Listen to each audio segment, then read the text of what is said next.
I think it's important that you said that it's not anger, because a lot of people are angry when it comes to their parents.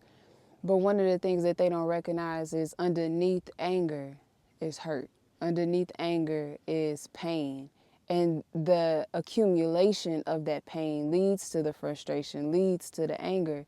So they think they're really angry, but really there's a part of them that really just wants to cry. So again, I just want to applaud you for sharing that vulnerable space, because people need to know that it's not just them that's experiencing it. Thank you. Is there anything else that you would like to share in regards to that, maybe to someone who is in the exact same space as you, maybe experiencing this with their parents?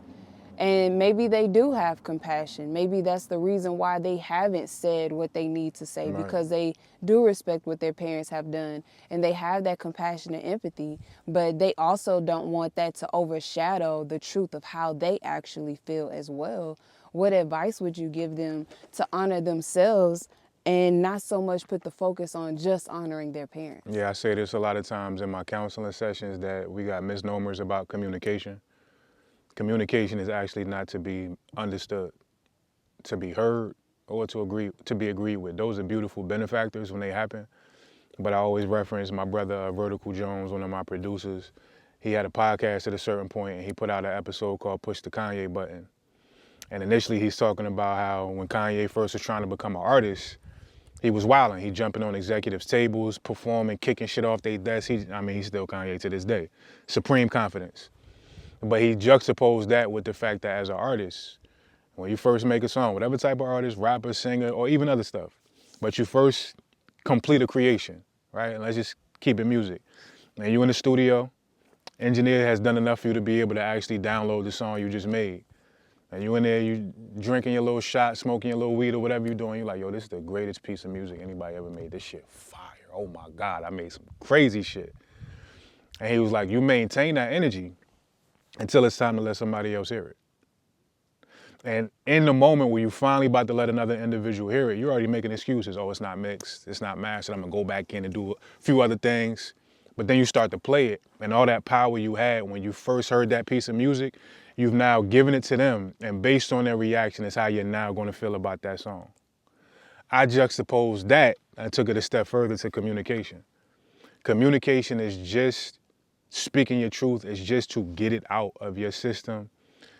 Just like when blood got to meet the air for the healing process to start to happen, the truth just wants to get out and meet the air and let the universe do what it needs to do with it from that point. But the onus of us thinking, well, they're not going to understand. They're not going to get it. They're going to push back against me, right? Or your parents may not even be here, right? And you can't have that direct conversation with them. You think there's no merit to still vocalizing it or writing it down or maybe creating a song. So when people understand that those things that cause dis-ease right here in your chest where grief, sadness, and depression is, those things are asking to have the light of day, to have their moment to live. The lifespan of an emotion is very short, but it's still a piece of you that deserves to live for that 5 minutes, for that hour that you got to have a conversation with somebody. So when you remove the onus of, I need them to hear me, I need them to understand, I need them to agree, then it just strips right back down to the naked, speaking your truth and getting the information and energy, the angst out of your system. Perfect, beautiful. Thank you for sharing that. You bodied that. No doubt. So at this point, we're just going to switch topics a little bit. But you have a... You want to transition or just the second part? No, it's still kind of the same. So you have a social media platform that is beautiful, thriving, growing. You have a lot of very important people who follow your message. And on your platform, you host something called the King Cave, where you allow men to speak freely and women to listen. Every now and then you may allow, women to come on and share their perspectives. But this is a space that's specifically for men, and as it should be, because you guys don't have many spaces that are catered directly to you and only to you. So in your first King Cave, one of the things that you guys spoke about was the sexual appetite of men and how many of you were late bloomers. And, you know, in your college experience, that's where you kind of started just coming into your own, who you are as a man and what you like.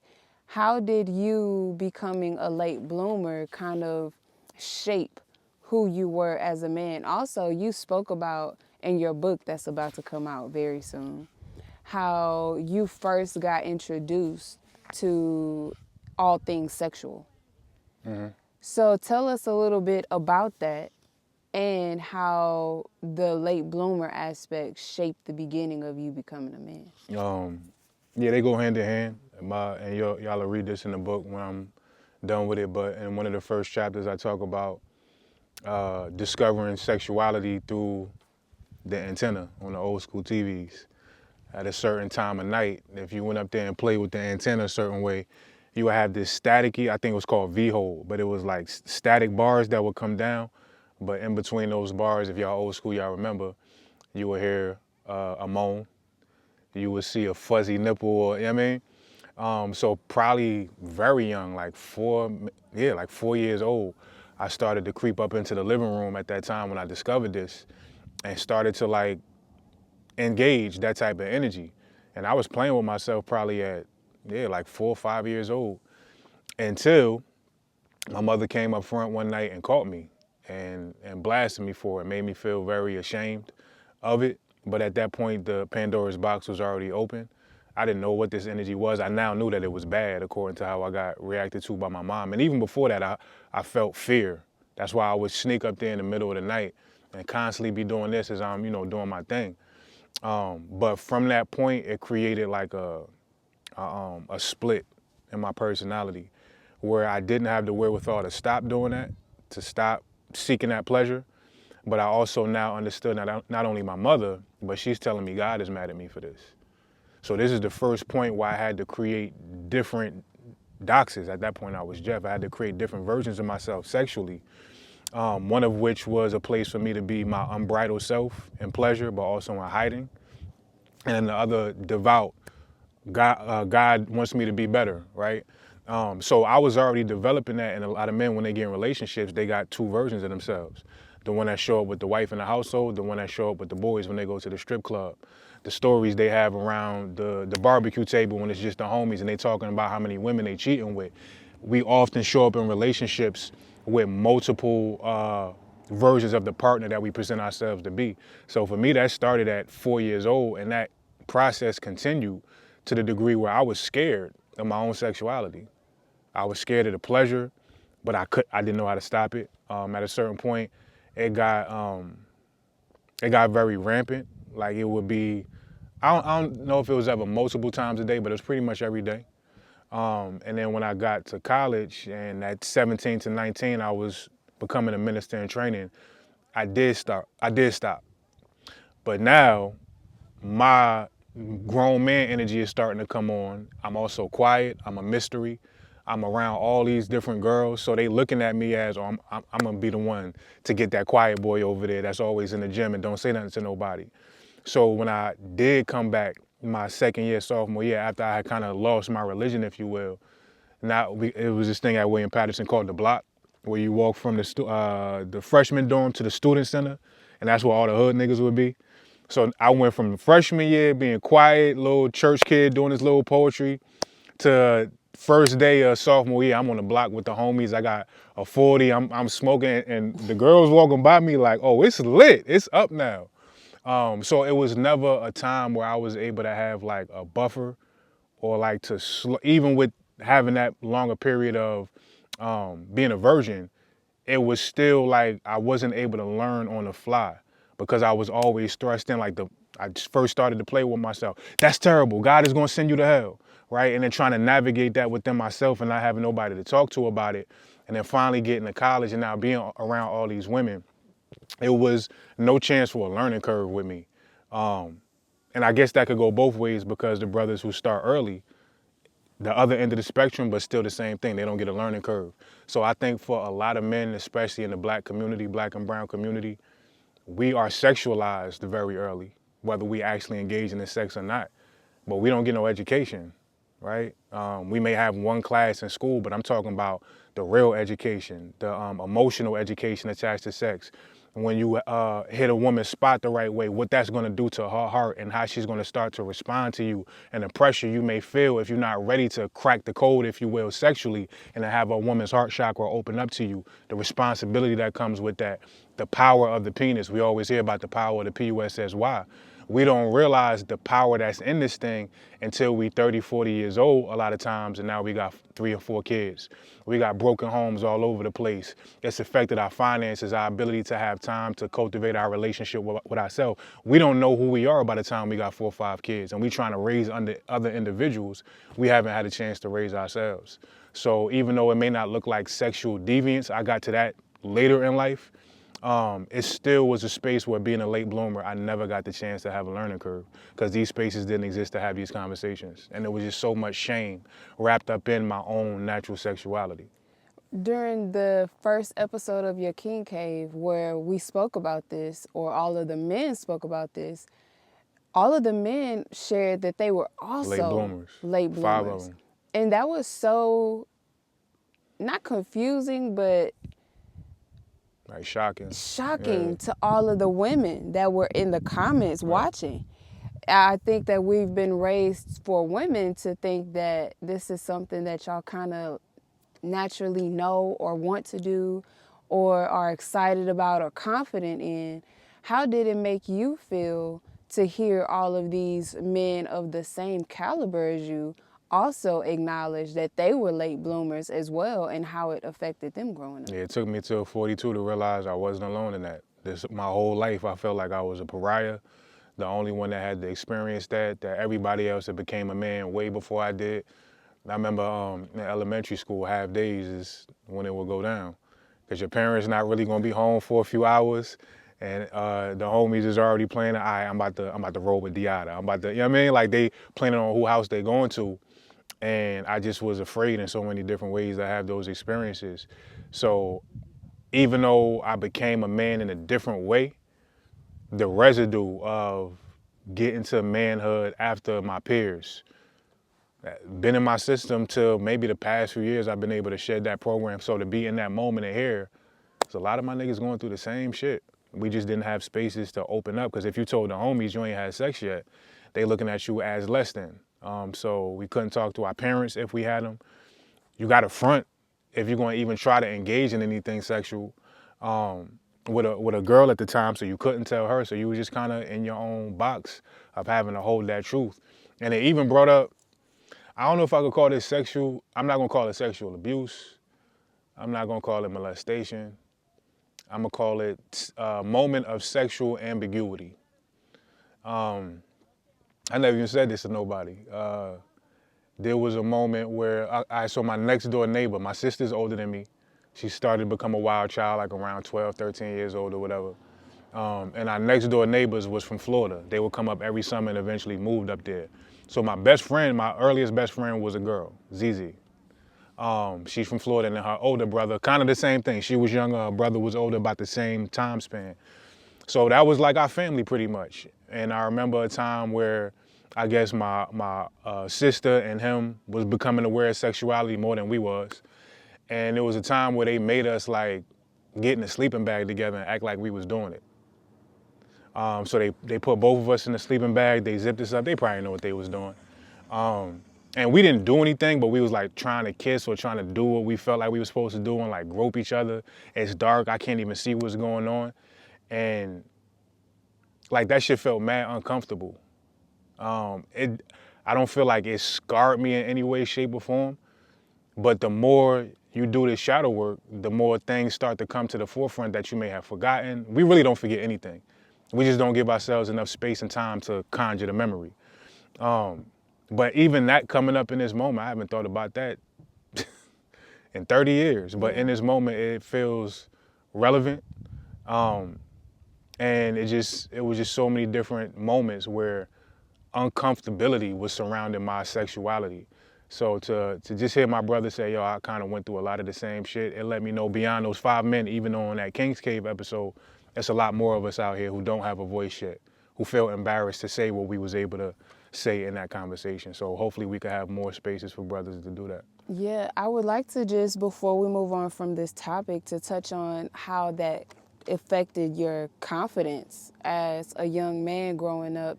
And then also you spoke about, I don't remember how you phrased it, but teaching young men what comes with these sexual behaviors, what comes with if you hit a woman's G-spot and her emotional reaction. Y'all never really got training on how to be sexual, even in a spiritual way, in a healthy way. So tell us about how all of this shaped your confidence, but also dive deeper into explaining what you kind of touched on a little bit as far as that teaching mechanism, because there's many women who are raising sons that need to have these conversations with their kids, that want to, but they need to hear how to maneuver that conversation and what should actually be spoken about from a real man. I didn't, I didn't really have confidence. I had belief in my abilities. I had belief, like once I discovered I could write, like 12, 13 years old, I had belief in that. I had belief in my intelligence. I knew I was very smart. I could process and download information very quickly when I would receive it. But I didn't have confidence. I'm trying to think when confidence came online for me. I didn't have confidence till I had sex. So, yeah, 18, 19 years old. And then still, even in that, you know, you have, and I had a girlfriend at the time. It was a woman that I was in love with, and vice versa. But it was still like, this is just one woman, right? And this is when my music career was budding, and I'm around all these other women and starting to have different interests and things like that. I didn't cheat, but the energy I gave to that relationship started to dwindle, and then we broke up. We was together for like maybe a year and a half, then we broke up, and then I went another long stint, and didn't have sex. Because it's like, there's one woman. I can go to some other woman and she gonna tell me I'm trash, right? And so much of my confidence, being that I was beat down religiously, as far as my talents and my abilities, and then not having much experience, a lot of my confidence was now attached to, I get attention when I rap, and a lot of that attention at that time was from women. But I was scared of like going full throttle because I didn't have much confidence in myself, and I felt like they could see it. I felt like they could smell it. As big as my name was getting at that time, I felt like they could see the real me, even if they didn't. So I went another 2-3 years until my next, the 13-year relationship I talking about, and she kind of pursued me. If that didn't happen, I don't know how much longer I would have went. And I'm bubbling out here. I'm lit. I'm in magazines and all this other shit. But I didn't have confidence in myself until that relationship, and now I was active and she was showing me things, and I'm starting to realize, okay, I can do this, right? And then that started to trickle into other phases, like, you know, we say when your balls drop as a man, or you get hair on your chest, metaphorically, that relationship is when that started to come online. But it also came online where I've had 23, 24 years of suppression, and now I feel like I'm in my confidence, and the floodgates kind of opened as far as what I had access to with other women. As far as the other question, we talking about like the other sexual education aspect. Do you need me to restate the question? Mm-hmm. So with the sexual education, you touched on it, maybe the question before, and you basically spoke about how there's no teaching for young men on what they will experience when they start to engage. And most of the time, it's just like, if you have sex, you're going to have a baby. If you have sex, you're going to get an STD. And that's kind of it. But they don't tell you how it will affect you. They tell you how it will affect the woman. They don't tell you how it will affect the woman emotionally when you hit the G-spot. Those are the things that you kind of just touched on.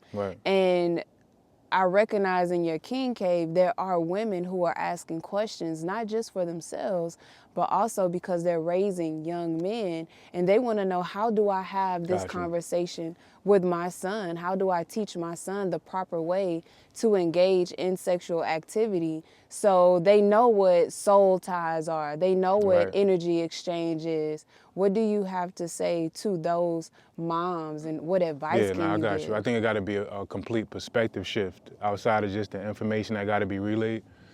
We train and we condition our men, our young boys, and especially again in the black community, but this goes for everybody, but especially our community, to go get the pack, to go get the bag. What is it? Get money, fuck bitches was the moniker of the era of hip hop that I grew up in, that I also write about in my book. So that was our mantra. You're only valuable if you get in the bag or if you're getting women. And whatever way you got to go about doing that, I remember one of Pac's favorite lines, you made a G today, but you made it in the sleazy way. The sleazy way didn't matter as long as you was getting to the bag. So this is why we were so open and looked up to the drug dealers and the dudes that was doing it in ways that didn't cultivate the spirit. So we got to have a perspective shift where we're able to tell our men that if you are able to investigate your spirit, the emotional components of yourself as a man, the bag gonna come regardless. It may not be a direct path to I sold this amount of drugs or I shot this amount of shots and I got into the league. It may not be a direct path. It may be a path a lot like mine that was this shit. And I didn't get into my rhythm until 36 years old when I started to teach meditation. And from that point, my abundance has grown. I was flat broke, blind, disability, kidney still healing, fired from 5 straight jobs. I had to go through all these twists and turns to realize, as somebody told me from the beginning, investigate what's going on in your heart. Investigate what's going on with this sexual energy and your feelings. That would have led me to the wisdom, not just with the bag, but to know how to handle and maneuver with feminine energy. And that would have, like, when I started to become aware, I didn't know what books to read. Of course, Google was God to a certain degree at that point, but I had to receive the download of curiosity about an aspect of myself that would then spark the thought, all right, let me see if there's information on this that would lead me to the book that revolutionized and gave me some of the information that I needed. I don't get to that wisdom without the investigation. So even with things like, I think this is a big thing too, when men kind of hit the wall in relationships, the book I always talk about, Cultivating Male Sexual Energy. I always speak on the 5,000 ejaculations and how every time a man ejaculates, between 200 and 500 million sperm is released, each of which have the atomic force to create a life. If you spend too much of that, you don't have as much to create the business, to establish health in your body, so on and so forth. I always talk about that. But I don't mention this as much, where he talks about in that book that when you spend so much of your sexual energy with a particular woman, and when we get in relationships, we think, all right, it's lit. I'm a loyal man. I got a wife. I got a girlfriend. We fucking 5 times a day. And I don't got to feel bad about that. When you're giving that energy to one woman even, the system is so intelligent, it knows that you are overspending your life force. So over time, it will start to release chemicals into your system that will cause you to withdraw, to retract, to become disinterested in, to become less attracted to that woman. And you just like, yo, it don't feel like it did the first year and a half. And I'm starting to have more of the wandering eye than I did in the first 6 months. Like, yo, what's going on? Like, I love my wife, I love my girlfriend, but we don't have the information to understand the system is trying to protect you because you bleeding out too much energy and literally shaving years off of your life and the quality of life off of your life because you spending so much of that life force. We don't get these tools. We don't get these techniques. So if we just reverse the spectrum, if we reverse the perspective we have of how we raise our boys and what's important, if we direct them to this as opposed to this and this, they'll make their way to those lessons how they need to. Beautiful. Yeah. Okay. Although you were raised in a church, you also have a significant amount of street cred. And you did, and you had certain things that you did being in the street and, just evolving in that way. How did you end up participating in the street lifestyle coming from the church lifestyle? What sparked that? Lack of confidence, lack of feeling like I fit in. Also, to a certain degree, at that point, I had a music career to fund. And of course, I could have just, when I started to smoke and drink, and I'm fucking and all this other shit. College life, I'm partying all the time.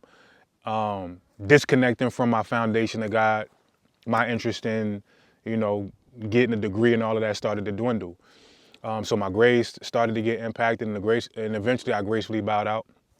Came back home to live with my parents, but now I have a budding music career that I got to fund, right? So yes, I got a roof over my head, and I'm working these 9-to-5 jobs. I remember I was working at Best Buy, and this is probably one of the first moments in my life that it was like, nah, nigga, you gotta get to it regardless of how. I'm at Best Buy. I was doing what do you call it? Loss prevention, which is trying to get people to not steal. And in the times where they needed help with bringing the carts in, I'll bring the carts in. I was at West Patterson, I think on Route 46, Best Buy.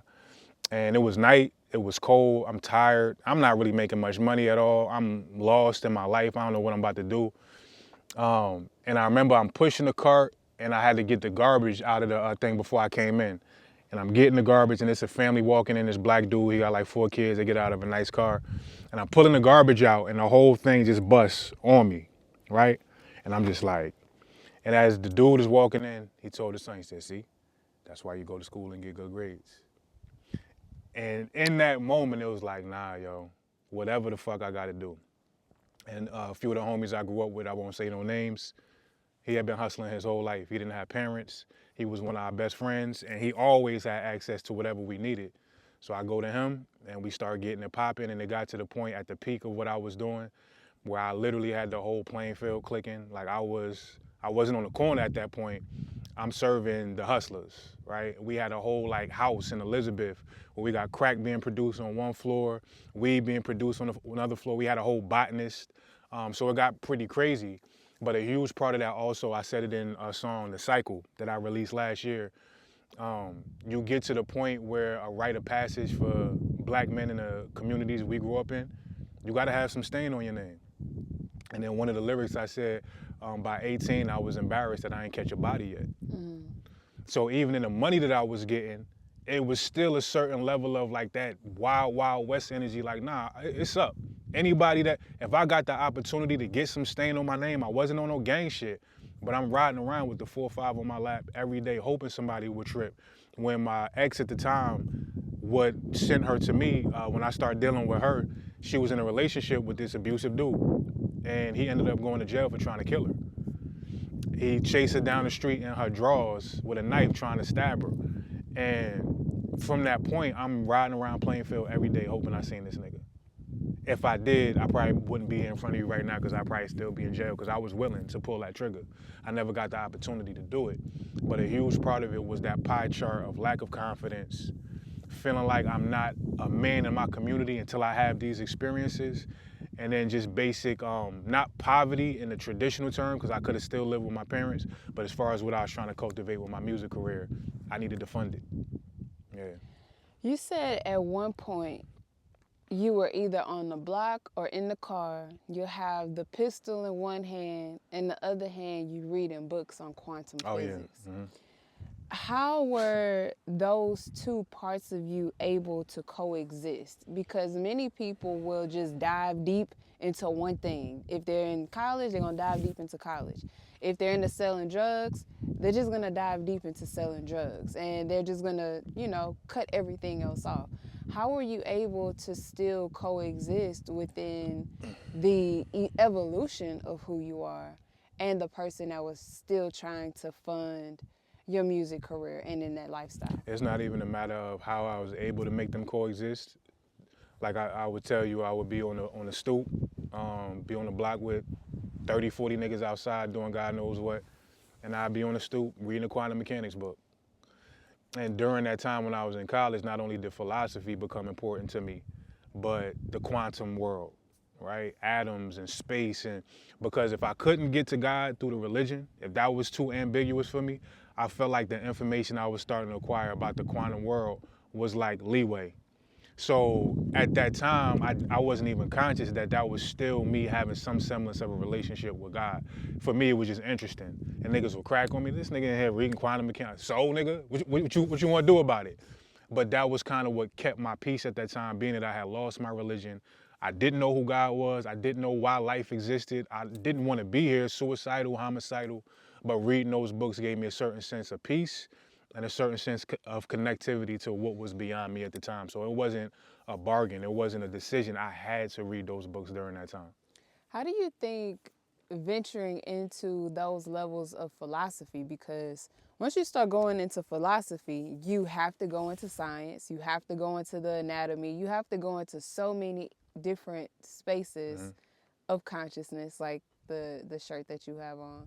So how do you feel like going into those depths of philosophy helped you guide people like you do today? You go into them to get lost again, but in a different way. Like I was lost before it, but then you realize how big existence is, how big the universe is, how big God is, and consciousness itself, that you get on your Johnny Five shit. Short Circuit, it was a movie in the 80s about this robot that came online, and we in the age of AI. But it became aware, and all it wanted to do was receive input, download input. So you get in that space where you investigating everything. This is when I got conscious as far as starting my first nonprofit, wanting to fight the power, reading about space and all this other shit. And then it gets to the point where at a certain point, it no longer provides you peace. Then it gets to the point where you realize, well, I'm lost in all this information now. And that kind of eventually directs you towards reading a book of yourself and putting the books down. This is why at this point I'm no longer an avid reader. Every now and then I pick up a book, but I'm more investigative about what this book is saying moment to moment. But most people I feel like have to go through that process, go through those wormholes of politics and fight the power and the black man and aliens and space and all this other shit to get to the point where you realize all the keys was already in here the whole time.